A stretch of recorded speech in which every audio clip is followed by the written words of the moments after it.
первые дни наступившего Нового года фракция КПРФ, депутаты Государственной Думы, многие обратились с заявлением, обращением к президенту Российской Федерации Путину Владимиру Владимировичу рассмотреть вопрос о признании Донецкой Народной Республики и Луганской Народной Республики самостоятельными суверенными государствами. На протяжении 8 лет, ситуация там не просто становится спокойней, мир не наступает, в то же время наоборот, дыхание войны все ближе и ближе.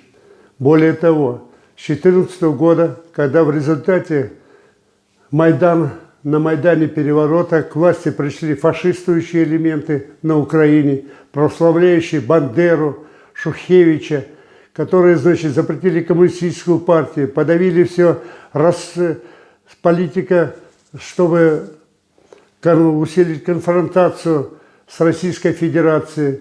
И такое, конечно, не могли очень многие субъекты, и прежде всего Донбасс, с этим согласиться. И на референдуме в 2014 году более почти 80-90% и в Луганской, и в Донецкой областях проголосовали на референдуме за суверенитет. После этого, конечно, темные времена наступили. В результате боевых действий, войны погибло более 10 тысяч человек. 50 тысяч ранены. Это официальные данные Организации Объединенных Наций. 2,5 миллионов были вынуждены с Донецкой, с Луганской, с Украины уехать. 1,5 миллиона вообще они считают, разобщенными у себя на Украине.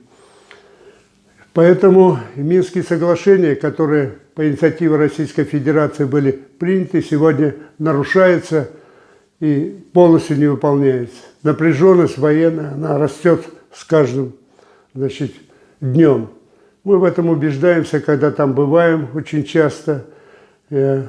Конечно, все эти годы Российская Федерация, субъекты Федерации очень много оказывали помощь Донецкой и Луганской областям. Гуманитарные конвои осуществлялись, различная гуманитарная помощь, и вопросы, связанные с лечением детей, хозяйственные вопросы, снабжение продовольствием, все это решалось. Но самое главное, мир не наступает, провокации с каждым днем.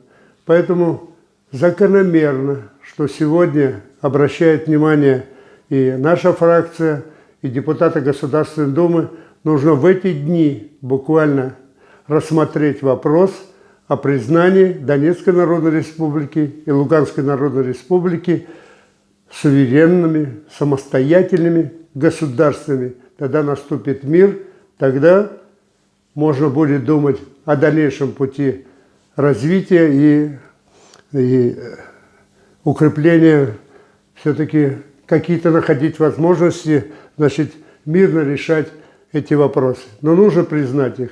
И народ Российской Федерации это поддерживает.